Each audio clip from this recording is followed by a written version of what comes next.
morning. I'm Louise Michelle Bomber, and I'm a specialist therapist, teacher, and a published author. And this is Maisie, my dog. She's part of the Touch Base team, and so she's going to be very much part of our session this morning. How are you all doing? For some of you, I realise it's going to be really tough right now. It's really hard being cooped up, children being demanding, maybe trying to find different activities to occupy everybody, feeling like you just want to get out and just do things in a more free way. Maybe there are health concerns right now, maybe there are fears and anxieties, and everyone's kind of presenting that in different ways. This is really hard, and we've got to support each other through this.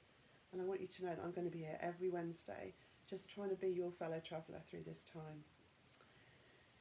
And at this time, something I've been thinking about is, at this time of collective trauma, that many of our children are already traumatised. They were already traumatised before all of this kicked in. Obviously in a very different way, but many of us are really familiar with this territory in terms of what happens to minds and bodies when our sense of safety is under threat. For some in our communities right now, this is going to be a first opportunity to have a shared experience and what it might be like to live through a trauma lens, day in, day out, like many of our children do, that we're parenting through foster care, through adoption, through kinship care. At this time, our greatest gift that we can give anybody is this sense of togetherness, of us being alongside one another as fellow travellers, to journey together with one another, to be alongside through our spoken and our unspoken words, through our tone of voice, our eyes and our body language. We can't promise that those in our care will not experience emotional or physical pain, but what we can promise is that we can do this together, that we'll find a way. And in fact, a script that might be quite helpful right now is, let's work this out together, or let's find a way, that sense of togetherness. Now, just like last time, we're going to be thinking about two particular areas. The first one we're going to look at is grounding, because we need to attend to our need for regulation, particularly right now when we seem to be in a constant state of alarm from messages that are coming externally and also our internal messages that are going around our heads and our bodies right now. So we're going to have to find a way to override that alarm just from time to time, just to give ourselves a breather. I'm not saying we're going to be able to keep this going throughout the whole day, because we are going to be in a state of alarm at times, but just to press the pause button and just to enable ourselves to kind of get our breaths back.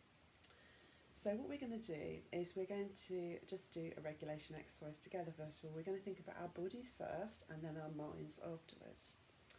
So for our bodies, what we're going to do is we're going to imagine that we've got a lovely hot cup of coffee, or whatever your drink is that you like to drink that's hot. I've got my mug ready, my special fox mug, which has got some lovely coffee in it. And all I want you to do is just to imagine that you are smelling amazing coffee. That is just so lovely. You're outside somewhere and you're in the summer sun and you're smelling the coffee. So breathe in the coffee.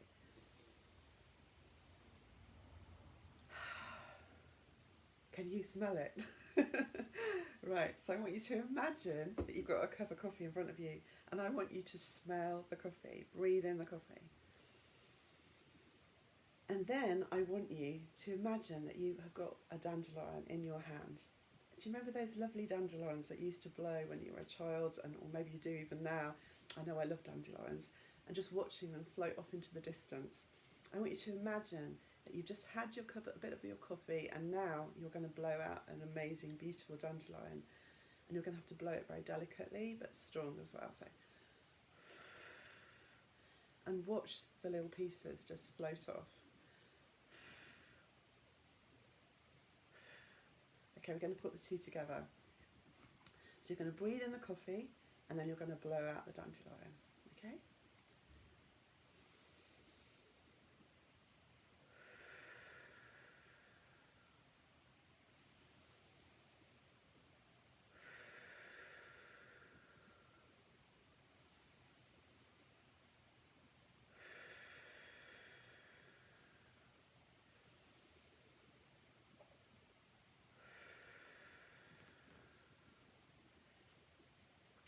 When I was doing that this week, I was reminded of this amazing clip that's really fun to watch. I don't know whether you've seen it, called Buzz and the Dandelions. Please just type that into YouTube. It's 2 minutes of loveliness, and I think we could all do with that today. So you watch that, Buzz and the Dandelions, on YouTube, and see what you think. Okay, regulating our minds. Now, by now, you've probably realised that it's very, very helpful to have some kind of structure to your day. And maybe some of you have even timetabled your day like I have. Or is that just me? So I know what time I get up for Maisie to take her for her walk. We go quite early so we can avoid lots of people and have our social distancing. I know what time I'm going to have my breakfast. I know that Joe Wicks is on at 9 o'clock. Isn't he fun? Basically my day is like structured. There's something really reassuring and there's something very grounding for our minds when we have a sense of predictability in a time of uncertainty. And so whatever you can do, if you haven't already timetabled or just structured your day in some kind of a way, I'd really encourage you to do that. But I'm just wondering, have any of you thought about doing a countdown? I was reminded to a time when I was recovering from major surgery a number of years back now. But I had to do forced rest, which I find very difficult. And something that helped me through that time was having a countdown. And so I just thought, I'm going to do that now.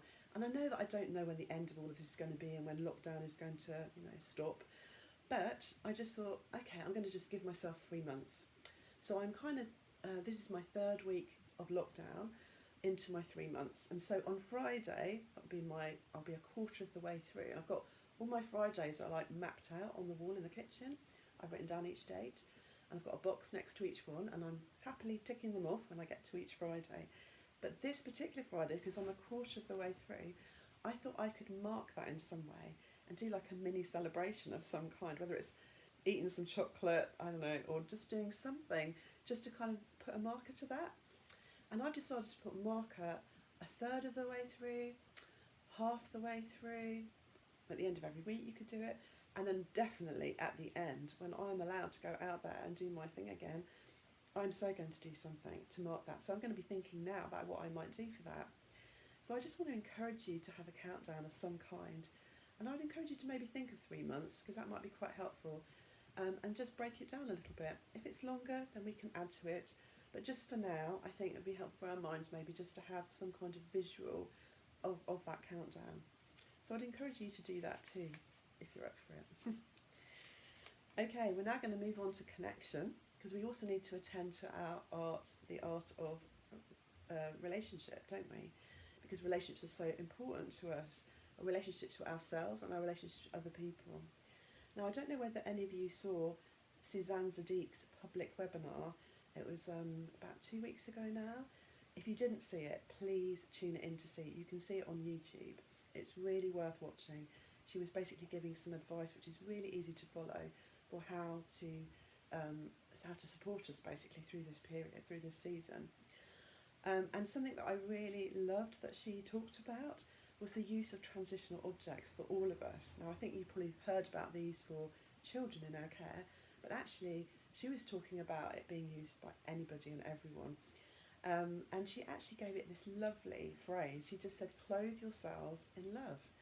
And I just want to encourage you to do that today and maybe over this week.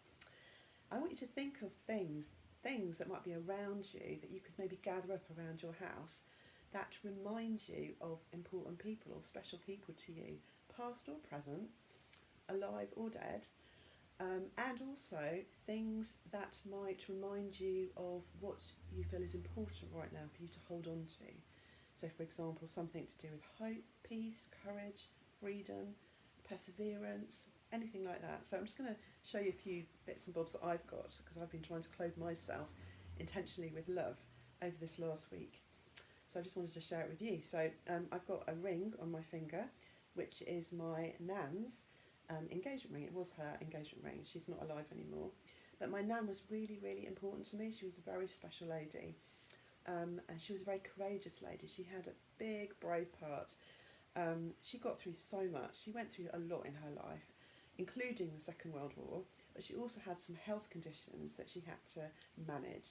And she always did it with a smile. And I just remember her laughing a lot as a child. And I just always just thought of my nan as being a very brave person. And so me wearing this ring just helps me to stay connected to her.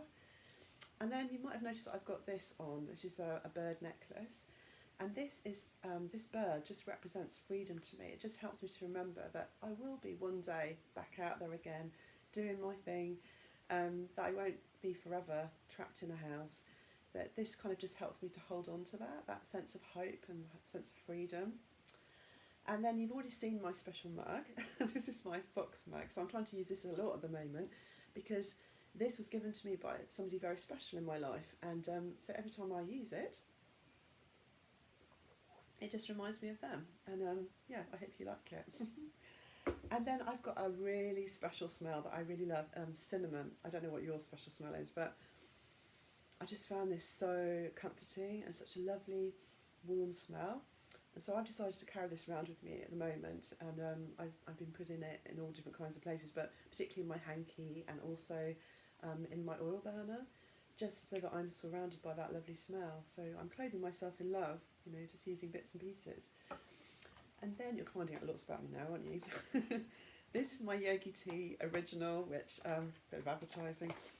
I really love this in some hot milk. It's very soothing, and it smells of not lavender, it smells of cinnamon. I do like lavender as well though. It smells of cinnamon, and even just the tea bag, without even putting it in the milk. Oh my gosh, it's just lovely. It's divine. I've also got my special photograph here. This is at my special place that I go to a lot when I'm allowed to go out and about.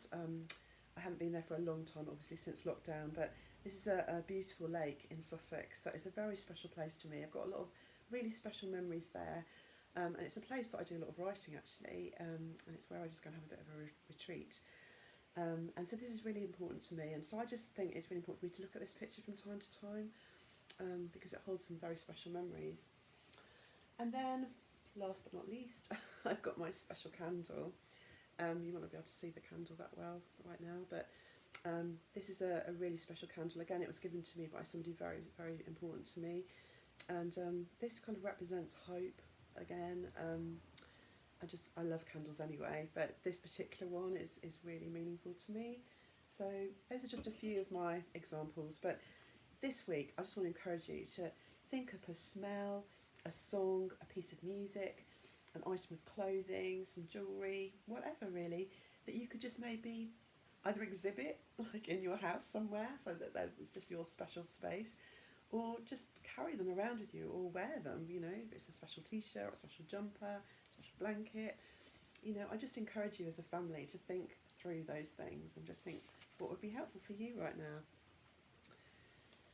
Okay, we're now going to just think of another one to do with connection, because I think this is really important today too. I was just thinking that in difficult times it can be really tempting, can't it, to put a silver lining on everything. And it can be a bit of a defence mechanism that we kind of go into this kind of positive thinking.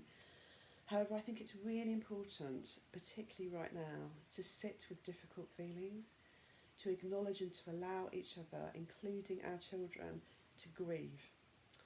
We're all going through all kinds of grief right now. Grief is a continuum, isn't it? And I don't think we should underestimate the need for just sitting with that and acknowledging that.